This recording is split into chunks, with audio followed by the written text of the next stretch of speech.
Hello प्यारे बच्चों, देखिए आज हम 11th क्लास की फ़िज़िक्स पढ़ने जा रहे हैं। और बच्चों आपको पता है क्या चल रहा है, चैप्टर नंबर 4 और आज रहेगा चैप्टर नंबर 4 का लेक्चर नंबर 2 दूसरा व्याख्यान। तो बच्चों पिछले लेक्चर में यानी लेक्चर नंबर 1 में हमने ये पढ़ा था अदिश राशियाँ क्या होती हैं और सदिश राशियाँ क्या होती हैं। अब आज हम ये पढ़ने जा रहे हैं कि सदिश राशियों का निरूपण कैसे करेंगे, कॉपी पर कैसे दिखाएंगे सदिश राशि को। तो बच्चों एक महत्वपूर्ण शुरुआती कदम है जिससे कि हमें वेक्टर को, सदिश को, अब मैं वेक्टर बोला करूँगा बच्चों तो आप समझ जाया करोगे कि सर क्या बोल रहे हैं, सदिश बोल रहे हैं। वेक्टर थोड़ा बोलने में अच्छा लगता है, वेक्टर। ठीक है बच्चों, तो आज हम सदिश का निरूपण सीखेंगे, कैसे रिप्रेजेंट करें कॉपी पर, उसको कैसे दर्शाएं। तो बच्चों आज का टॉपिक रहेगा सदिश राशि का संकेतन एवं ग्राफीय निरूपण। दैट इज मतलब सदिश राशि का हमें क्या करना है, संकेतन करना है, यानी नोटेशन, इंग्लिश में क्या कहेंगे इसको, notation and graphical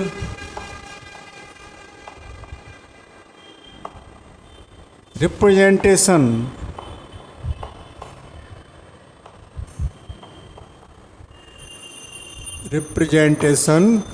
of a vector quantity।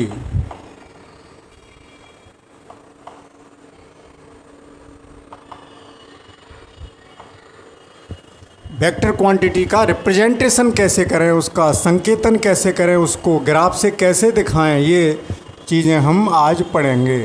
तो बच्चों हमने एक बात बताई थी कि सदिश राशि जो होती है यानी वेक्टर, जो वेक्टर होता है, संक्षेप में लिखते चलते हैं। अब बच्चों गांठ बांध लो, सीख लो, मैं बार बार सदिश लिखने में देरी होती है, वेक्टर लिख दिया करूँगा, आप क्या समझेंगे, सदिश।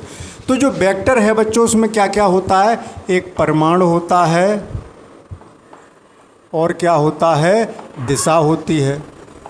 एक परिमाण और दिशा, ये पिछले लेक्चर में हमने डिटेल में पढ़ा दिया है। और परिमाण में भी क्या क्या होता है, एक तो आंकिक मान होता है, न्यूमेरिकल वैल्यू, और मात्रक, ये मिलके क्या हो जाते हैं, परिमाण। और संग में क्या होनी चाहिए, दिशा होनी चाहिए। ठीक है ना बच्चों, तभी तो वेक्टर क्वांटिटी पूरी होगी, रिप्रेजेंट।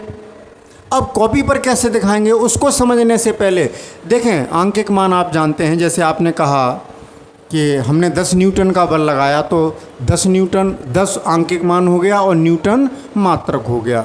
अब दिशा किधर लगाया, पूर्व में के पश्चिम में के उत्तर में के दक्षिण में। तो हमें बच्चों दिशा का भी ज्ञान होना चाहिए कि कॉपी पर दिशाओं को कैसे दिखाएंगे। तो सबसे पहले दिशाओं को समझ लीजिए।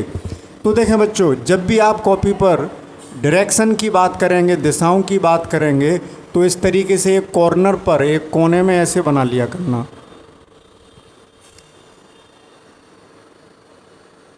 एक दिशा ये, एक दिशा ये, एक दिशा ये, एक दिशा ये।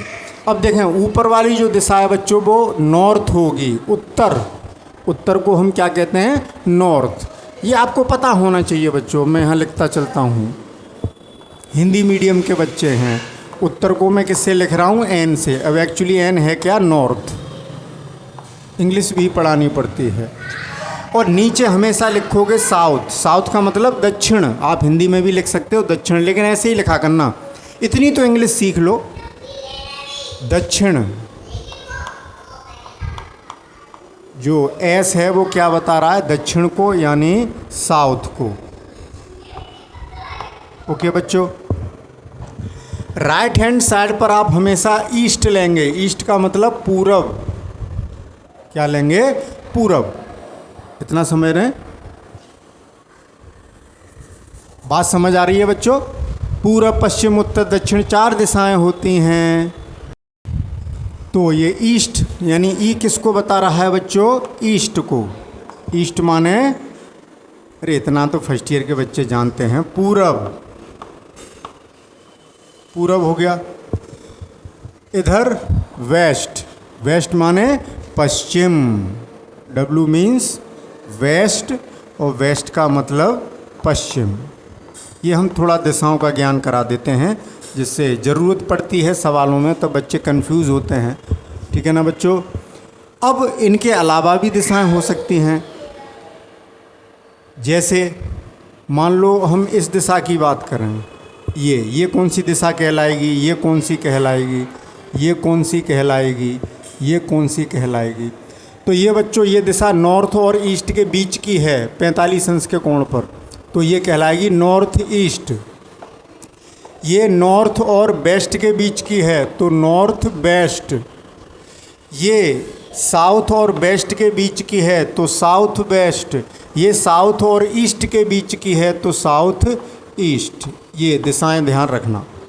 अब चलो बच्चों टॉपिक पर चलते हैं। दिशाओं के बारे में हमने बता दिया, तो जल्दी से ये नोट कर लीजिए, स्क्रीनशॉट ले लीजिए, क्योंकि मैं इसको हटा रहा हूँ।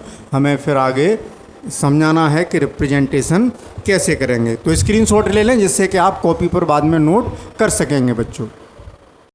तो बच्चों हमने कहा कि जो भी सदिश राशि होती है, जो वेक्टर होता है यानी सदिश होता है, उसमें क्या क्या होता है बच्चों? परिमाण, परिमाण के साथ साथ और क्या होता है? दिशा। मतलब इतनी दिशाएं नहीं होंगी। हम ये कह सकते हैं कि 36 से 30 अंश के कोण पर, 36 से 60 अंश के कोण पर। मान लो हम ये कह सकते हैं कि कोई सदिश राशि इस क्षैतिज रेखा से 30 अंश के कोण पर है, ये भी दिशा बता रही है। 50 अंश के कोण पर है कि 60 अंश के कोण पर है, तो हमें दिशा का ज्ञान होना भी बहुत आवश्यक है। तो अब हम वेक्टर को कैसे रिप्रेजेंट करेंगे? तो सबसे पहले तो बात करते हैं संकेत की। जो सदिश राशि का संकेत होगा बच्चों, संकेत को कैसे लिखेंगे? संकेत का मतलब, संकेत में मैं बताता हूँ। जैसे बल है, बल को किससे रिप्रेजेंट करते हो आप? फोर्स। बल यानी फोर्स, सदिश राशि है। अब यहाँ सदिशों की ही बात होगी। जब बल लिखते हैं तो बल हमारा किससे डिनोट किया जाता है? एफ से। बल क्या होता है? एफ। बल को एफ से लिखते हैं बच्चों। वेग किससे लिखते हो? वेग भी सदिश राशि है, यानी वेलोसिटी की बात हो रही है। इसको किससे लिखते हो? वी से। त्वरण को किससे लिखते हो? ज़्यादा नहीं, अब थोड़ा एक ही बात में समझ जाएंगे। एक्सेलरेशन, इसको किससे लिखते हो? ए से। एक्सेलरेशन।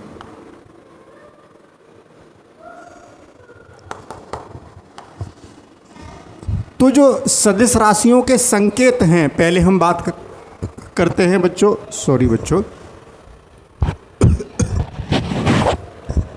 पहले हम बात करते हैं संकेतन की।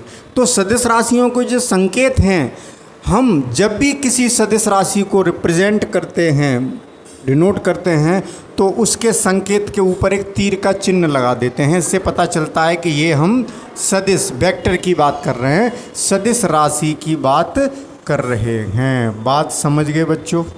ये थोड़ा ए साफ सा नहीं बना, बात समझ गए?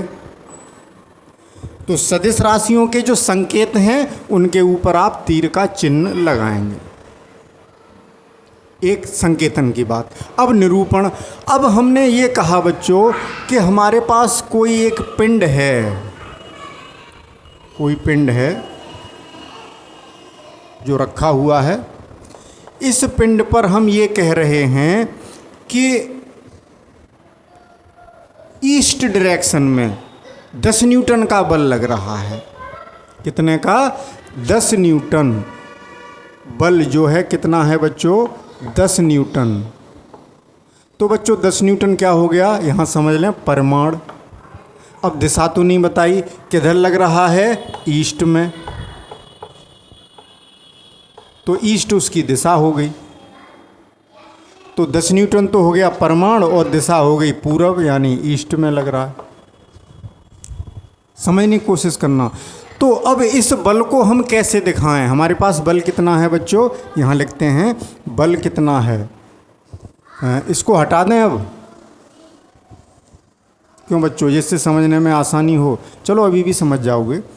तो बल जो है हमारे पास वेक्टर है एफ, वो कितना है? 10 न्यूटन। और किस दिशा में? पूरब में। तो 10 न्यूटन परमाणु हो गया और पूरब दिशा हो गई। ये तो बात समझ गए आप। अब दिखाएं कैसे। तो बच्चों बल कितना है 10 न्यूटन। तो हम उसको ग्राफिकल मेथड से उसका निरूपण करेंगे। तो एक उचित पैमाना मानेंगे, ऐसा पैमाना मानेंगे कि जब हम वेक्टर बनाएं तो वो न तो बहुत छोटा हो और न बहुत बड़ा हो कि आपके कॉपी के पेज पर ही नहीं आ रहा।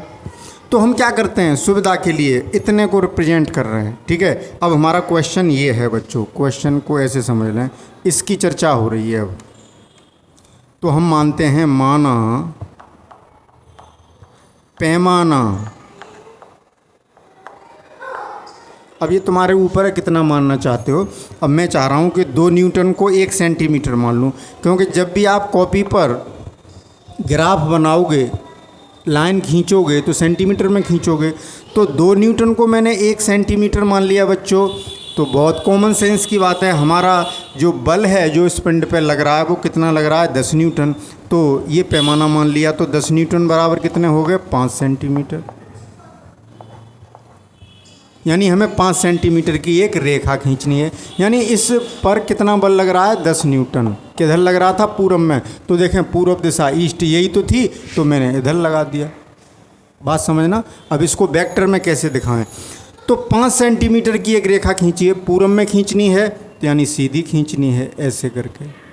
ये कितने सेंटीमीटर की होगी बच्चों 5 सेंटीमीटर की एक लाइन खींच ली क्षैतिज पूरब दिशा की ओर। इतना काम कर लीजिए। अब दिशा किधर है पूरब की ओर, और पूरब किधर है इधर।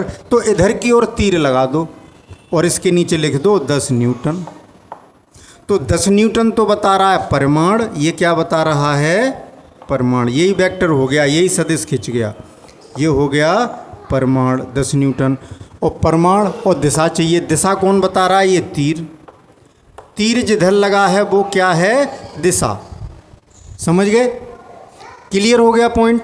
कोई दिक्कत नहीं आनी चाहिए। 5 सेंटीमीटर की रेखा खींची, उसके नीचे लिखोगे 10 न्यूटन। अब मान लो हम ये कहें कि भाई इस पिंड पर 20 न्यूटन का बल या 30 न्यूटन का बल लग रहा है, या और कुछ मान लें 32 न्यूटन का बल उत्तर में लग रहा है। तो उत्तर ये हो गया। इधर कितना बल लग रहा है 32 न्यूटन। तो इसको कैसे बनाएंगे। अब हमें किसको दिखाना है 32 न्यूटन को, और नॉर्थ दिशा में इसका वेक्टर बनाना है। अब क्वेश्चन हमारा ये है, और यहाँ क्या लिख देंगे वेक्टर F बराबर 10 न्यूटन। ये वेक्टर बन गया। हाँ बच्चों, ये जो तीर बना उसकी जो नोक है वो दिशा बताती है, और इसको हेड कहते हैं। इस नोक को क्या कहते हैं हेड, यानी शीर्ष। और ये पूंछ कहलाती है। पूंछ, मूंछ नहीं, मूंछ नहीं बच्चों, पूंछ, बंदर की पूंछ। तो ये पूंछ है, तीर की पूंछ यानी टेल। पूंछ को इंग्लिश में याद रखो बच्चों, पूंछ पूंछ कहना अच्छा नहीं लगता है। शीर्ष कहो, पूंछ कहो, हेड एंड टेल कर दो। ये हेड हो गया, ये टेल हो गया। 10 न्यूटन का हमने वेक्टर खींच दिया। अब हमारा अगला क्वेश्चन है कि हमने 32 न्यूटन का बल पिंड पे लगाया है, किस दिशा में उत्तर दिशा में। तो अब फिर पैमाना मानना पड़ेगा बच्चों। तो 32 न्यूटन के लिए क्या करें। अगर हम कहते हैं कि 2 न्यूटन बराबर 1 सेंटीमीटर मान लें, तो 16 सेंटीमीटर की रेखा खींचेगी 32 न्यूटन के लिए। तो पैमाना उचित मानना है।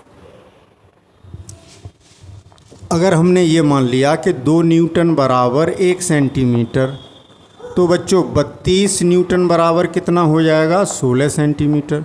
यानी आपको 16 सेंटीमीटर की रेखा खींचनी है, और वो तो पूरा पेज भर देगी। बहुत बड़ी हो गई। तो ऐसा पैमाना न माने, उचित माने 4, 5, 6 सेंटीमीटर के अंतर्गत आ जाए, कॉपी पर देखने में भी अच्छा लगे, सहूलियत हो समझने में। तो हम 8 न्यूटन मान लेते हैं। अब क्या मान लेते हैं 8 न्यूटन बराबर 1 सेंटीमीटर।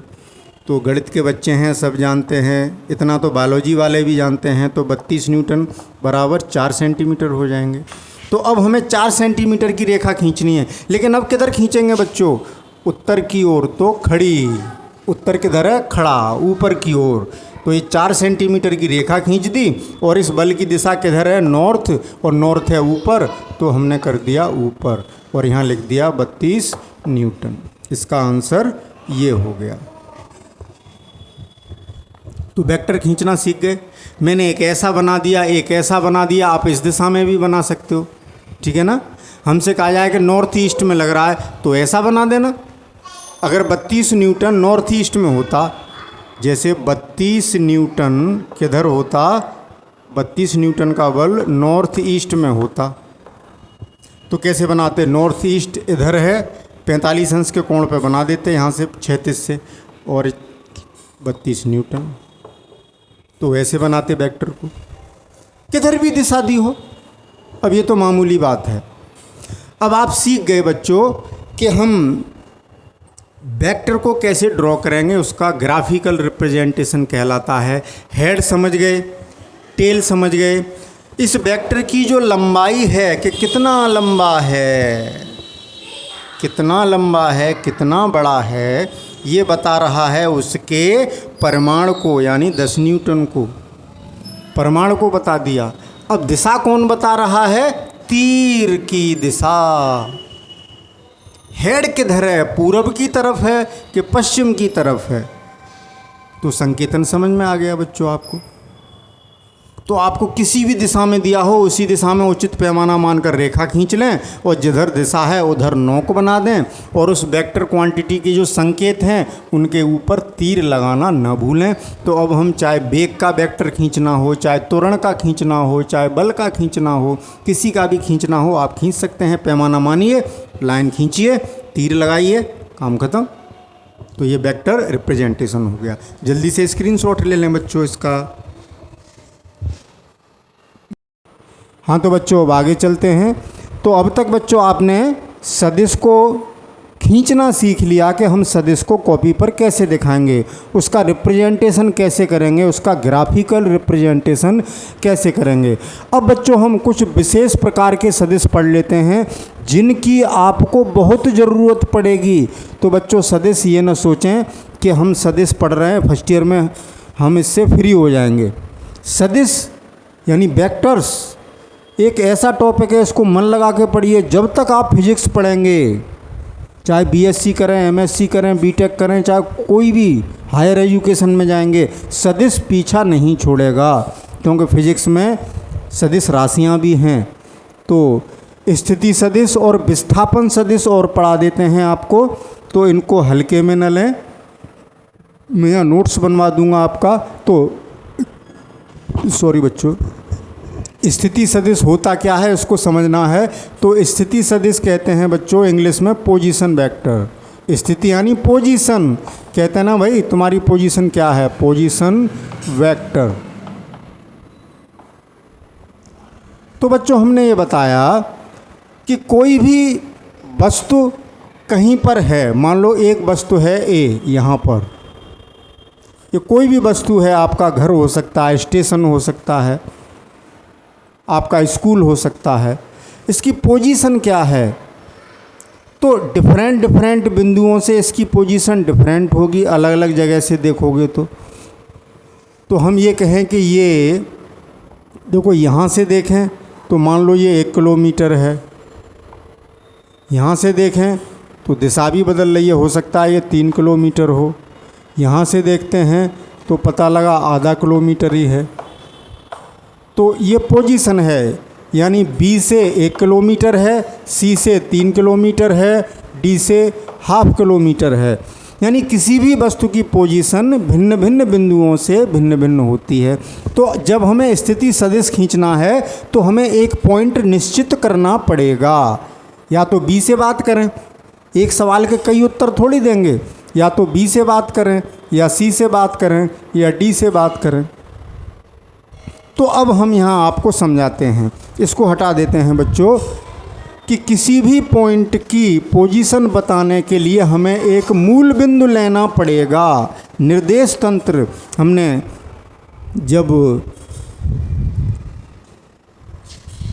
चैप्टर पढ़ाया होगा आपको, chapter number 3 motion in a straight line, उसमें स्थिति, विस्थापन, दूरी, ये सब चीज़ें पढ़ाई थी, वहाँ समझाया था।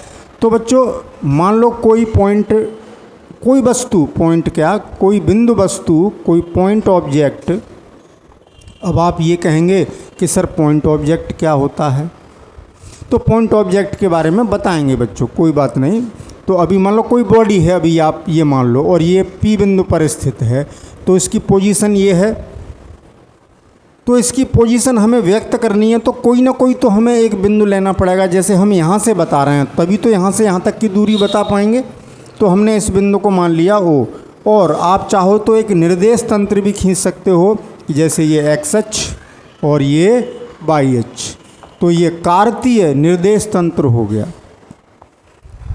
कार्टेशियन कोऑर्डिनेट सिस्टम, कार्तीय निर्देशांक तंत्र। ये आपने मैथ में पढ़ा है, एक्स अक्ष वाई अक्ष, एक जेड अक्ष भी होती है, वो भी दिखा सकते हो। अभी हम ये मान के चलते हैं कि ये बॉडी एक्स वाई प्लेन में रखी है, इस बोर्ड पर है, एक मक्खी यहाँ बैठी है P पॉइंट पर, उसकी पोजीशन बतानी है, यहाँ से बतानी है। यहाँ से बताओगे तो अलग होगी, यहाँ से बताओगे तो अलग होगी पोजीशन, यहाँ से अलग दूरी पर होगी, यहाँ से अलग दूरी पर, यहाँ से। तो हम यहाँ से बता रहे हैं, इसको फिक्स कर लिया। इसको क्या कह देते हैं बच्चों, मूल बिंदु। मूल बिंदु, ओरिजिन, इंग्लिश में क्या कहते हैं इसको, ओरिजिन। बात समझ गए। तो बच्चों हम ओरिजिन सेट कर लिया, तो यहाँ से इसकी पोजीशन हमें बतानी है। तो स्थिति सदिश क्या होगा, यानी इसकी स्थिति, पोजीशन ये है। तो हम मूल बिंदु से, कहाँ से बच्चों, मूल बिंदु से वस्तु जहाँ पर है वहाँ तक एक वेक्टर खींच देंगे लाइन मिला के, तो यही कहलाएगा स्थिति सदिश। ओ बच्चों, ओरिजिन की स्पेलिंग थोड़ी जल्दी में फ्लो में गलत लग गई, ओरिजिन, ORIGIN। ठीक है बच्चों, मूल बिंदु से उस बिंदु वस्तु की जो, उस वस्तु की जो पोजीशन है, वस्तु जहाँ पर है वहाँ तक मिला दिया जाए, और वहाँ तक मिला के एक सदिश यानी वेक्टर खींच दिया जाए, तो वो क्या कहलाता है, स्थिति सदिश। और स्थिति सदिश को किससे लिखते हैं, वेक्टर R से, ये बात ध्यान रखेंगे। तो स्थिति सदिश क्या हुआ,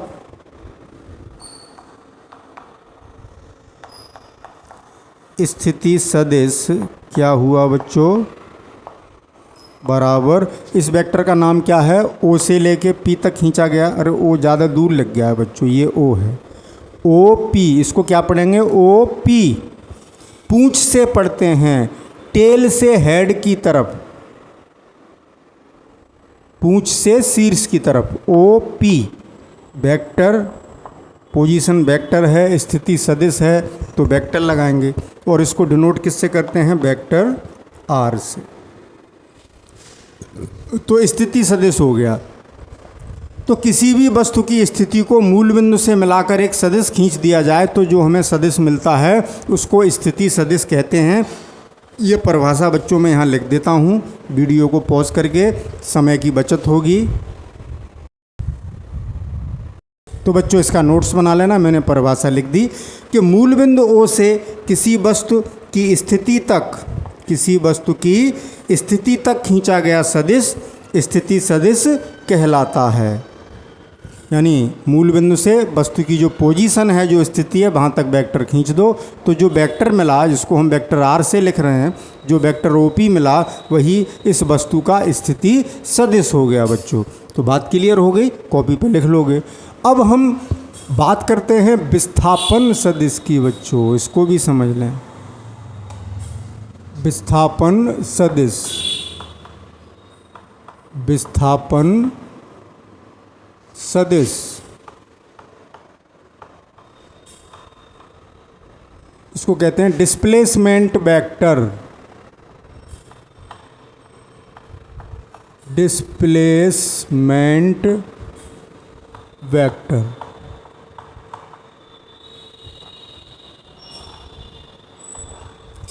ठीक है बच्चों, अब डिस्प्लेसमेंट वेक्टर क्या होता है।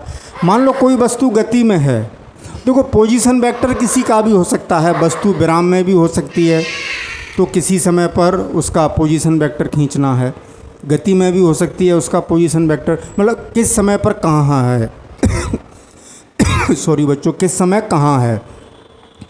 अब विस्थापन सदिश कब होगा? जब बच्चों वस्तु गति में होगी, ठीक है। तो मान लो फिर वही मूल बिंदु लेना पड़ेगा। तो देखो बच्चों, वस्तु यहाँ से चली इनिशियल पॉइंट, और ऐसे करके यहाँ तक आ गई। ये प्रारंभिक स्थिति है, मान लो ये है P और ये है Q। P से चली इस रास्ते से होती हुई कहाँ तक आ गई? Q तक।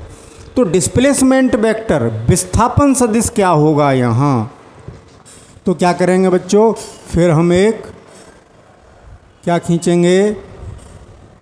कार्तीय निर्देश तंत्र,